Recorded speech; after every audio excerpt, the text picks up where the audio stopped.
कृष्ण जी, एक चीज़ बताइए कि ये गोबर से शुरुआत होती है जैविक खाद बनाने की, तो ये सबसे किस तरह का गोबर आना चाहिए, होना चाहिए, और क्या इसका प्रोसेस क्या है?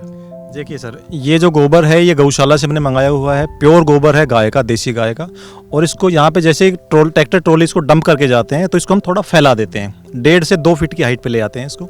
और उसके बाद इसको 15 दिन तक यहीं पे पड़ा रहेगा। ये जो नलिया देख रही हैं आप, पानी हमने डाला हुआ है, पानी इसका इसके ऊपर लगातार छिड़काव चलता है 15 दिन तक। 15 दिन में क्या होता है कि इसके अंदर जितनी भी गैस है वो सारी की सारी रिलीज हो जाती है और ये ठंडा हो जाता है, बेड में डालने लायक।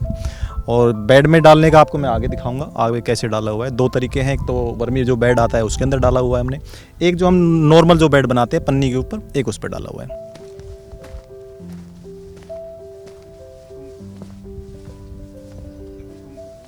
कृष्ण जी, गोबर को गीला करने के बाद फिर इसके बाद की अगली प्रक्रिया क्या होती है? जी, डायरेक्ट वहाँ से जो ठंडा हो जाता है गोबर तो इसको हम इस वर्मी बेड में डाल देते हैं।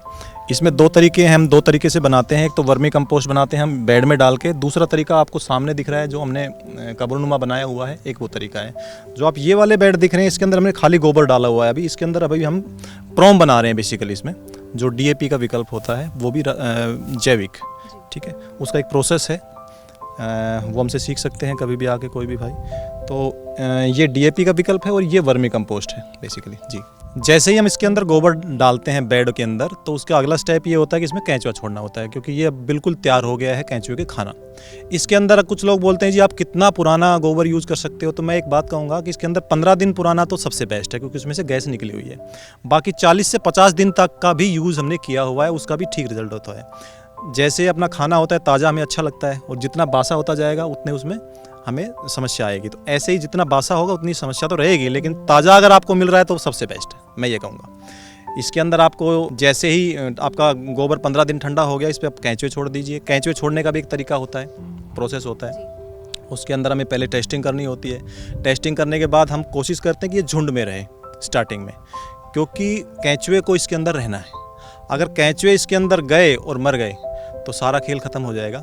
लेकिन हम उसके लिए क्या करते हैं, हम इसको साइड में छुड़वाते हैं और झुंड में छुड़वाते हैं, ताकि गलती से भी गैस रह जाए तो ये जिंदा तो रहे। अगर ये जिंदा रहेंगे तो काम तो ऑटोमेटिक करने लग जाएंगे। बहुत अच्छा खाते हैं, बहुत स्पीड से खाते हैं। एक केंचुआ जो ऑस्ट्रेलियन नस्ल का जो हम रखते हैं, ये एक दिन में लगभग अपने वजन के बराबर खा लेता है, ठीक है।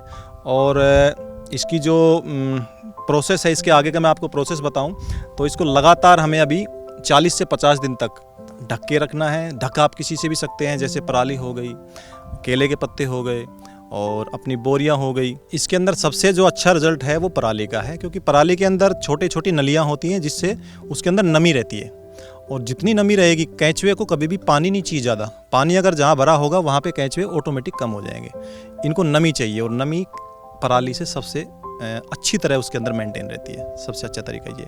दूसरा, इसके अंदर अभी हमें इसके अंदर मॉइस्चर मेंटेन करके रखना है लगभग 40 से 50 दिन। 40-50 दिन के बाद इसको एक बार हटा के देखेंगे तो हम इसके अंदर मान के चलिए 6 इंच के करीब इसमें लेयर बन जाएगी। अब उस लेयर को निकालना कैसे, इसके 2-3 स्टेप है वर्मी कंपोस्ट को निकालने के। एक तो आप डायरेक्ट निकाल सकते हैं, आप वेट कीजिए कि वो धीरे धीरे करके नीचे तक पहुंच जाए। दूसरा तरीका इसका ये होता है कि आप लेयर वाइज लेयर उतारें। उसका बेनिफिट ये होता है, उसमें टाइम कम हो जाता है। आप जैसे लेयर हटाएंगे तो और स्पीड से खाना स्टार्ट कर देते हैं, और एरेशन भी अच्छी होती है। इसके बाद आपको 50 दिन के बाद, मिनिमम 50 दिन के करीब में आप स्टार्टिंग में जब करेंगे तो आपको लगेगा कि उसके अंदर आधे से ज़्यादा खाद बन गया है। आप पराली हटाइए, पानी देना बंद कर दीजिए 5 से 7 दिन के पहले, 5-7 दिन पहले पानी नहीं डालेंगे तो क्या है, मॉइस्चर कम हो जाएगा और आपको वर्मी कंपोस्ट ऊपर से दिखने लगेगा। जी, मेरा एक और यहाँ पे सवाल था कि इनकी जो संख्या है वो कितने समय बाद वो डबल होती है, मतलब 1 महीना, 3 महीना? लगभग ये 3 महीने के अंदर डबल हो जाते हैं, और डबल नहीं, मैं तो कहूँगा कि 3 टाइम 4 टाइम भी हो जाते हैं, अगर आप अच्छी तरह ध्यान दे रहे हैं तो। अगर ध्यान नहीं दिया तो ये आधे भी हो जाते हैं। तो मतलब इनके रख रखाव में किन बातों का ध्यान रखना बहुत ज़रूरी है? जी, टाइम टू टाइम तो इनमें पानी लगना चाहिए, मॉइस्चर अच्छा होना चाहिए। टेम्परेचर हमारा उत्तर भारत के अंदर जितना भी है ना, क्लाइमेट ये चेंज होता रहता है। बारिश भी हो रही है, बहुत ज़्यादा होती है, सर्दी भी, गर्मी भी। तो इसके हिसाब से कुछ सावधानियाँ होती है जो हमें बरतनी होती है। कुछ समय ऐसा आता है जब इसके ऊपर हमें पराली ज़्यादा करनी पड़ती है, कुछ समय पराली कम करनी पड़ती है। और गर्मियों के अंदर पानी इसके अंदर हम 2 टाइम भी डाल सकते हैं। सर्दियों के अंदर हमें आवश्यकता कम से कम 3 से 4 दिन में भी नहीं होती पानी की, क्योंकि उसमें नमी रहती है। दीपिका जी, एक सवाल मेरा भी है। तो कृष्ण जी, ये मैं देख रहा हूँ कि यहाँ ओपन में है जो गोबर आपने डाला है, इस तरफ शेड है और बेल भी है। तो जरा वो इसके बारे में भी हमें बताएं कि शेड और बेल का वर्मी कंपोस्ट प्रोडक्शन से क्या संबंध है, इसको आपने मतलब किस पर्पज से लगाया है? सर, शेड का एक फ़ायदा ये होता है कि शेड के अंदर ज़्यादा ना तो गर्मी पड़ती है यहाँ पे, जब हमारे यहाँ पे हीट होती है 45-47 डिग्री तो भी बचाता है। इसके अंदर हम पराली थोड़ी भी डाल दे तो भी काम चल जाता है। दूसरा, इस एक बहुत भारी समस्या इसके अंदर ये भी रहती है कि पक्षी का नुकसान होता है। खुले के अंदर भी लगा सकते हैं, बहुत सारी यूनिट खुले के अंदर ही लगी हुई है, लेकिन हमें सुविधा बढ़ाने के लिए, अपने लिए थोड़ा फ़ायदा करने के लिए ये लगाया हुआ है। गर्मी ज़्यादा नहीं होती, बारिश के अंदर भी पानी छन के आता है और पक्षी का बचाव है। हमारे यहाँ पे खर परमानेंट यहाँ पे बंदे बहुत सारी कंप्लेंट ये आती है कि जी पक्षी चुग गए। कैंचुए को एक लंबी चोंच का एक पक्षी आता है, वो बड़ी जल्दी चुग के चला जाता है, ख़त्म कर देता है इसको, ठीक है। और जो आपने पूछा है कि ये बेले वाला जो हमने तारबंदी की हुई है, इसके ऊपर हमने बेल लगा रखी है। बेल के भी 3 फ़ायदे हैं। एक तो ये छाया करता है, जो इनको चाहिए, अंधेरा चाहिए, छाया रहेगी। दूसरा, हमें सब्जी मिल जाती है, ठीक है जी। तीसरा, जो तारबंदी की हुई है, मतलब जाल बनाया है उसके अंदर से, उसके अंदर भी पक्षी नहीं आते। आ गया तो उलझ जाएगा, दोबारा हिम्मत नहीं करेगा। ये फ़ायदा है। मतलब कि केंचुए हमारी खेती को संरक्षित करते हैं, लेकिन केंचुओं को भी हमें संरक्षित करना पड़ता है, और वो आप इस शेड और बेल इन दोनों से कर रहे हैं। जी।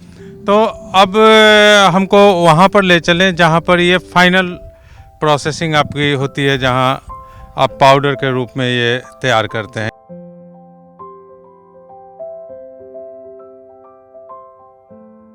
तो क्या ये है वर्मी कंपोस्ट का फाइनल प्रोडक्ट जो आपने तैयार किया है? जी सर, ये 2-3 महीने के बाद जो हमारा फाइनल प्रोडक्ट निकलता है वो है ये। इसको हमने थोड़ा सा नमी कम करने के लिए यहाँ पे ढेर लगाया हुआ है। इसके बाद हम जो छनाई करेंगे वो अंदर करेंगे, वो आपको मैं अंदर दिखा देता हूँ। जी, चलते हैं, वो जहाँ छनाई वाला है काम वो भी देख लें।